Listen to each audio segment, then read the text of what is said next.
What an introduction. Yeah. Do you like being called controversial? I can't see why it's controversial to say we should protect our borders and do everything we can to stop terrorists getting into Britain. That's not controversial.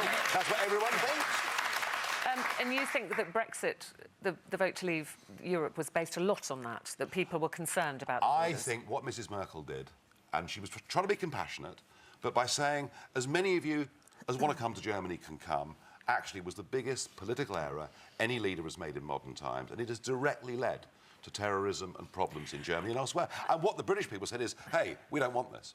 Yeah, I think it seems to me that the Donald Trump ban, I mean, this is a 3-month suspension. Thank you. It's 3-month suspension. And I know you're concerned because it's being called all the time a Muslim ban, and you want to take issue with that. Well, look, let's get this right. And I have to say, the BBC have been pushing out ban, ban, ban. It's not a ban, it's a 90-day suspension whilst he puts into place proper vetting measures. The 7 countries that it applies to are not the biggest Muslim countries in the world. The biggest ones aren't even included. But they're majority Muslim They are, but they're not. They? You know, if this was a Muslim ban, he would have gone for the big countries like, you know, Indonesia or Pakistan. He hasn't done that. So why has he selected these? Obama did. Obama selected these 7 countries. Obama said, these countries pose a danger to America. We need to do something. That's what he's done. He's bought himself 90 days to put a policy in place. Now, can I just ask you why that wasn't brought up before? Yeah. Because, as you say, he's had a lot of criticism. Oh. And yet Obama had actually isolated those 7 countries many years back. Well, these are the double standards that are going on here. I mean, in 2011, Obama brought in a 6-month ban, total ban, on anybody from Iraq going to America. I didn't hear protests then. I didn't see people in Whitehall shouting and screaming. Why aren't we protesting about Saudi Arabia? Why is it always anti-Trump? We're being inconsistent. Nigel, one thing that really worries me, I mean, look at me. I'm brown, I've got Muslim heritage, I'm British born. What really upsets me is when we talk about Muslims, the word terrorist comes straight together, and we as Muslims have a problem like the rest of the world with terrorism, OK? But what I'm really frightened about is that there was a guy in Canada who is, you know, a suspected fan of Donald Trump and Marine Le Pen, and you know, he was a nationalist and he listened to all this ideology and he went and bombed a mosque. Now, there may be people here that are listening to you. Sorry, he shot 6 people. Shot 6 people. Sorry.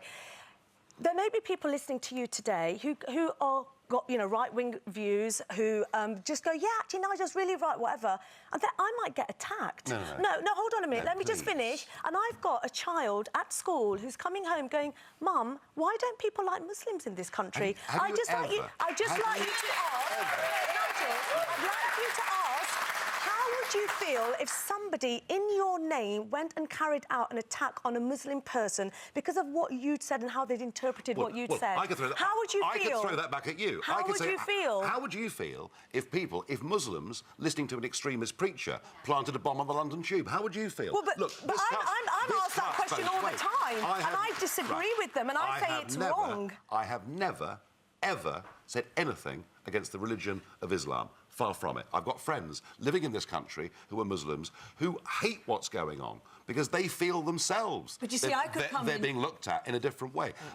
The war here we're fighting. What should I tell my child who's coming home and saying, Mum, why do people in this country, why don't they like Muslims? Because they're scared, but they're not getting that from us. We have only ever said... So Muslims aren't scared? So Muslims in this country aren't scared about what is going on with terrorism? You just think it's people that are non-Muslim? I think Muslims are more scared than the rest of the population because it's their lives that are being directly affected. You've made the point about your child, which is why the more we control our borders, the tougher we are on terrorism, the better harmony between all of us is going to be. So do you think we should have a similar... You actually think we should have a ban on people from the same countries coming here? No, I don't. I think what we should be doing is vetting anyone that comes into this country to make sure they haven't got a criminal record, they speak the language, and they've got skills to bring to our country. If you thought that got heated, wait until you watch these and click here to subscribe. You may as well. It's totally free.